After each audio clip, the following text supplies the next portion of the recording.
ભરૂચ જિલ્લામાં દારૂબંધીના કડક અમલ વચ્ચે ભરૂચ એલસીબી શાખાએ એક વિશાળ ઓપરેશન હાથ ધરીને અંકલેશ્વરના જીતાલી ગામની સીમમાં આવેલ માધવ ઇન્ડસ્ટ્રીયલ એસ્ટેટના એક ગોડાઉનમાં ચાલતા મોટા પાયાના દારૂના કારોબારનો પર્દાફાશ કર્યો છે.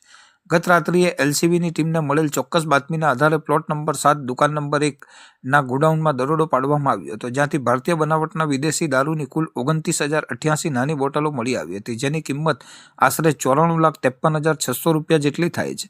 આ રેડ દરમિયાન એલસીબી પોલીસે સ્થળ પરથી રાજસ્થાનના બાડમેર જિલ્લાના વતની એવા 24 વર્ષીય આરોપી રમેશકુમાર ભાગીરથ રામ બિશ્નોઈની ધરપકડ કરી છે, જ્યારે વિતરણ માટે રાખવામાં આવેલ 5 લાખની બોલેરો મેક્સ ગાડી અને મોબાઈલ ફોન સહિત કુલ 1,03,06,00,000 રૂપિયાનો મુદ્દામાલ જપ્ત કરવામાં આવ્યો છે.